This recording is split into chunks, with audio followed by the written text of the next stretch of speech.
Chairman senate کے لیے opposition جماعتیں یوسف رضا گیلانی کو مشترکہ امیدوار نامزد کر چکی تھیں، جبکہ صادق سنجرانی ایک بار پھر چیئرمین سینٹ منتخب ہونے کے لیے حکمران اتحاد کے امیدوار تھے۔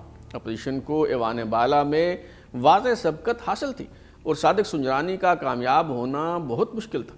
12 مارچ 2021 کو چیئرمین سینٹ کے انتخاب کا مرحلہ آیا تو اپوزیشن کے امیدوار یوسف رضا گیلانی کے 7 ووٹ مسترد کر کے صادق سنجرانی کو کامیاب قرار دے دیا گیا۔ چیئرمین سینٹ کے انتخاب کے لیے 100 میں سے 98 ارکان نے حق رائے دہی استعمال کیا۔ صادق سنجرانی کو 48 جبکہ یوسف رضا گیلانی کو 49 ووٹ ملے، مگر یوسف رضا گیلانی کے 7 ووٹ اس لیے مسترد کر دیے گئے کہ مہر دائرے کے بجائے امیدوار کے نام پر لگائی گئی تھی۔ پیپلز پارٹی نے اس معاملے کو عدالت لے جانے کا اعلان کیا، لیکن اسلام آباد ہائی کورٹ نے اس حوالے سے پٹیشن مسترد کر دی۔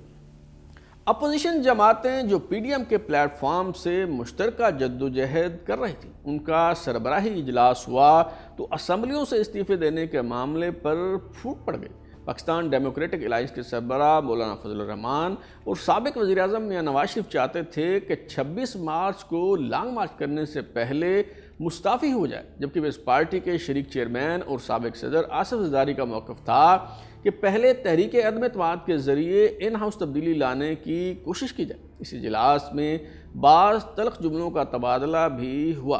صدر آصف زرداری نے کہا کہ استعفے دے کر تحریک چلانی ہے تو میاں نواز شریف صاحب پاکستان واپس آئیں، کوئی فیصلہ نہ ہو سکا تو پی ڈی ایم کے سربراہ مولانا فضل الرحمان ناراض ہو کر چلے گئے اور لانگ مارچ ملتوی کر دیا گیا۔ بعد ازاں یوسف رضا گیلانی اپوزیشن جماعتوں کے طے کیے گئے ضابطے کی خلاف ورزی کرتے ہوئے بلوچستان عوامی پارٹی کے ارکان سے ووٹ لے کر سینٹ میں قائد حزب اختلاف بن گئے تو اپوزیشن مزید تقسیم ہو گئی۔ پی ڈی ایم کے جنرل سیکرٹری شاہد خاقان عباسی نے پیپلز پارٹی اور این پی کی قیادت کو شوکاز نوٹس جاری کر دیا تو معاملات پوائنٹ آف نو ریٹرن پر پہنچ گئے۔ اے این پی نے تو پی ڈی ایم سے الگ ہونے کا اعلان کر دیا، جبکہ پیپلز پارٹی بھی عملاً پی ڈی ایم سے لا تعلق ہو گئی۔ عمران خان کی حکومت ماضی کے ہر بحران سے اس لیے بآسانی بچ نکلنے میں کامیاب ہوئی کیونکہ وہ ایک صفحے پر ہونے کا فیض پاتی رہی۔ اکتوبر کے مہینے میں یہ تاثر زائل ہوتا دکھائی دیا اور معلوم ہوا کہ وہ صفحہ پھٹ چکا ہے۔ ہوا یوں کہ افواج پاکستان کے محکمہ تعلقات عامہ نے 6 اکتوبر کو ایک پریس ریلیز کے ذریعے بتایا کہ D G I S I lieutenant general Faiz Hameed کو کور کمانڈر پشاور تعینات کر دیا گیا ہے، جبکہ ان کی جگہ corps commander Karachi lieutenant general Nadeem Anjum کو آئی ایس آئی کا سربراہ تعینات کر دیا گیا ہے۔ پہلے افواہیں زیر گردش رہیں اور پھر حکومت نے تصدیق کر دی کہ اس حوالے سے قانونی طریقہ کار اختیار نہیں کیا گیا۔ آخرکار آئی ایس پی آر کے اعلان کی پاسداری تو کی گئی، مگر اس تبدیلی کو کچھ عرصہ کے لیے مؤخر کر دیا گیا اور پھر 26 اکتوبر 2021 کو ایک نوٹیفیکیشن کے ذریعے بتایا گیا کہ لیفٹیننٹ جنرل ندیم انجم 20 نومبر کو بطور ڈی جی آئی ایس آئی اپنی ذمہ داریاں سنبھالیں گے۔ آگے بڑھنے سے پہلے اب ہم آتے ہیں اس سوال کی طرف کہ فوج نے غیر سیاسی ہونے کا فیصلہ کب، کیسے اور کیوں کیا؟ اگر فوج سیاست سے کنارہ کش ہو چکی تھی اور یوسف رضا گیلانی اس لیے عبدالحفیظ شیخ کو پچھاڑنے میں کامیاب ہوئے تو پھر صادق سنجرانی چیئرمین سینٹ کا الیکشن کیسے جیت گئے؟ چودھری پرویز الہی کے فرزند مونس الہی کے اس بیان کو کس تناظر میں دیکھا جائے کہ عدم اعتماد کی تحریک کے وقت army chief general Qamar Javed Bajwa نے انہیں پی ٹی آئی کی طرف جانے کا کہا؟ اگر وہ بندہ برا ہوتا نا تو وہ کبھی بھی مجھے یہ نہ کہتا کہ آپ عمران خان کے ساتھ جائیں۔ جس ٹائم فیصلہ ہو رہا تھا نا کہ جی ہم نے ادھر جانا ہے، یا ادھر پی ٹی آئی سے بھی آفر آ گئی اور ادھر سے بھی میاں صاحبان سے بھی آفر آ گئی تھی پی ڈی ایم، میری ظاہر انکلینیشن وہاں پی ٹی آئی کی طرف تھی، سب کو پتہ ہے، اس میں کوئی ڈاؤٹ نہیں ہے۔ تو والد صاحب سے پھر ڈسکشن ہوئی، ٹھیک ہے، والد صاحب کی بھی بات ہوئی اور تب یہی انہوں نے کہا کہ میری خواہش یہ ہے کہ آپ ادھر۔ اگر وہ بندہ اتنا برا ہوتا اس کریٹیکل جنکشن پہ وہ ہمیں کیوں کہتا کہ ابھی آپ اتر جاؤ؟ اگر مونس الہی کے اس بیان کی توجہ یہ ہے کہ جنرل قمر جاوید باجوہ طاقت کا توازن برقرار رکھنے کی کوشش کر رہے تھے۔ بھارتی ہدایت کار وشال بھردواج جو شیکسپیئر سے متاثر ہیں، انہوں نے میکبتھ کا بنیادی تصور مستعار لے کر فلم مقبول بنائی۔ اس فلم میں مرالی شرما پولیس افسر ہیں، ایک گینگ کے لوگ مارے جاتے ہیں تو وہ اپنے ماتحت افسروں اوم پوری اور نصیر الدین شاہ سے پوچھتے ہیں کہ اس واردات کے وقت تم لوگ کہاں تھے؟ وہ کہتے ہیں ہم ڈیوٹی پر تھے۔